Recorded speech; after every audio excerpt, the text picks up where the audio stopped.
தேவனின் சாந்தியும் சமாதானமும் நம் அனைவரின் மீதும் நிலவட்டுமாக. இன்றைக்கி நாம் எங்கே வந்திருக்கோம் அப்படின்னு சொல்லி பார்த்தீங்கன்னா, குண்டுமேடு அப்படிங்கிற பகுதிக்கு வந்திருக்கோம். இந்த இடம் எங்கே இருக்குது அப்படின்னா, ஓல்டு பெருங்குளத்தூர். இந்த இடம் கிட்டத்தட்ட இங்கே 100க்கும் மேற்பட்ட குடும்பத்தினர்கள் வசிச்சுட்டு வராங்க. இப்போ ஒரு குடும்பத்துக்கு சும்மா 3 பேர் அப்படின்னு சொல்லி நம்ம கால்குலேட் பண்ணால் கூட கிட்டத்தட்ட இங்கே 300 பேருக்கு மேலே இருக்காங்க. இவங்கெல்லாம் யார் அப்படின்னா, வேறு வேறு ஊர்களில் இருந்து, பங்களாதேஷ், மகாராஷ்டிரா அந்த மாதிரி வேறு வேறு ஊர்களில் இருந்து கான்ட்ராக்ட் மூலியமாக இந்த ஊருக்கு வந்திருக்காங்க.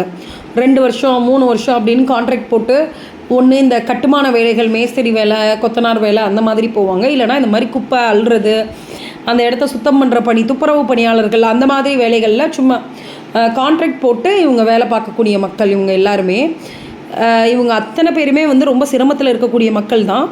இவங்களோட வீடுகளை நீங்கள் பார்த்தா தெரியும், தகரத்தில் ஷெல்டர் போட்டு இல்லை ஓடு வீடுகள் மாதிரி இருக்கும்.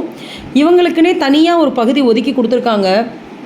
நம்ம அந்த பகுதி வழியாக கூட போக முடியாது, அவ்வளவு துர்நாற்றம் அங்கே பயங்கரமாக துர்நாற்றம் வீசும். இருந்துமே அந்த மக்கள் அந்த பகுதியில் தான் வாழ்கிறாங்க. அவங்க இருக்கிற இடத்த சுற்றி அவ்வளவு குப்பை மேடுகளாக தான் இருக்கும். அந்த பகுதி மக்கள் மட்டுமே வாழ்கிறதுக்காக அந்த இடத்த ஒதுக்கி கொடுத்துருக்காங்க. இவங்க அத்தனை பேருமே இங்கே சிரமப்படக்கூடிய மக்கள் தான். இவங்களுக்கு குழந்தைங்க நிறையா பேர், இங்கே சின்ன சின்ன குழந்தைங்க நிறையா பேர் இங்கே இருக்காங்க.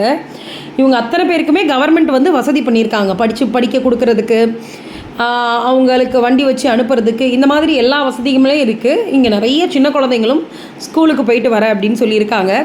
ஒரு சில பிள்ளைகள் அங்கே படிக்க போகிறது இல்லை. நிறைய இடங்களில், இவங்க மட்டும் இல்லை, நம்ம இதுவரைக்கும் போய் உதவி செஞ்ச இடங்களில் நிறைய சின்ன பிள்ளைங்க படிக்கிறது இல்லை. அப்போது அந்த பிள்ளைங்கக்கிட்ட நீங்கள் ஏமா படிக்க போகிறது இல்லை அப்படின்னு கேட்டால், இல்லை எங்கள் அம்மா போகிறாங்கல்ல யாசகம் கேட்க, ஸோ அவங்க கூட யாசகம் கேட்க போயிடுறது. குருவிக்காரங்க அப்படிங்கிற பட்சத்துக்கு பாசி ஊசி மணி தைக்கிறதுக்கு ஹெல்ப் பண்ண போகிறது. இந்த மாதிரி விஷயங்கள் நிறையா ஸ்ட்ரகிள்ஸ் நாங்கள் அங்கே பார்த்துருக்கோம். அம்மா அப்பாவே இருக்க மாட்டாங்க, ஹாஸ்பிட்டலில் தான் இருப்பாங்க. ஆனால் இங்கே இந்த பிள்ளைங்க இருந்து யாசகம் கேட்கறதன் மூலியமாகவோ, இல்லை அங்கே பூச்செண்டுகளுக்கு எடுத்து அதை கோர்த்து கொடுக்கறது மூலியமாகவோ வருமானம் ஈட்டணும்னு இந்த பிள்ளைங்க ஸ்கூலுக்கு போகாமல் விட்டுடுறாங்க. நிறைய இடங்களில் பாடக புஸ்தகங்கள்லாம் அங்கே கொடுப்பாங்க. அந்த புத்தகங்கள் கூட வீணடிக்கப்பட்டிருக்கதை நாங்கள் பார்த்துருக்கோம். ஆனால் பரவாயில்ல, இந்த பகுதியில் இருக்கிற நிறைய பிள்ளைங்க படிக்கிறதுக்கு போகிறாங்க. ஏதோ ஒரு சில பிள்ளைகள் மட்டும் படிக்க போகாமல் அங்கே சுற்றிக்கிட்டு இருக்கிறதையும் நாங்கள் பார்த்துருக்கோம். எப்படி இங்கே இருக்கிற எல்லா பிள்ளைகளும் படிக்க போகிறத நீங்கள் பார்த்துருக்கீங்க அப்படின்னு சொல்லி கேட்டிங்கன்னா, ஒரு தடவை அந்த பிள்ளைகளுக்காக உணவு எடுத்துகிட்டு நாங்கள் போயிருந்தோம். அப்போ அங்கே நாங்கள் வீக் டேஸில் போயிருந்தோம், பள்ளிகள் இருக்கக்கூடிய நாட்களில். அப்போ அங்கே எந்த குழந்தையுமே இல்லை. ஒரு 2-3 பிள்ளைங்க நாங்கள் சொன்ன மாதிரி அவங்க மட்டும்தான் ஸ்கூலுக்கு போகாமல் இருந்தாங்க. மற்றபடி எல்லாருமே அங்கே ஸ்கூலுக்கு போயிருந்தாங்க. ஆனால் இங்கே இருக்கக்கூடிய மக்களுமே ரொம்ப சிரமப்படக்கூடியவங்க தான். அந்த குப்பையில் கிடைக்கிற பொருட்களை விற்கிறது மூலமாகவோ, கொட்டாங்குச்சி அந்த மாதிரி விஷயங்களெல்லாம் கலெக்ட் பண்ணி அதை விற்கிறது மூலியமாகவோ, இப்படி சைடில் அவங்களுக்கும் ஏதோ ஒரு வருமானத்தை பார்த்துக்கிறாங்க. நாங்கள் அப்போ இந்த மக்கள்கிட்ட கேட்டோம், உங்களுக்கு ஏதாவது தேவைகள் இருந்தால் சொல்லுங்கள், நாங்கள் அதை நிறைவேற்றி வேணால் தரோம் அப்படின்னு கேட்டப்போ அந்த மக்கள் சொன்னாங்க, இல்லை நாங்கள் கணவர் மனைவின்னு 2 பேருமே சேர்ந்து வேலை பார்க்குறோம், அதனால் எங்களுக்கு 10,000 சம்பளம் கிடைக்குது, அது எங்களுக்கு போதுமானதாக இருக்குது அப்படின்னு சொல்லி சொன்னாங்க. நிறையா பேருக்கு இந்த நிறைவு அப்படிங்கிற வார்த்தைகள் சொல்ல முடியாது.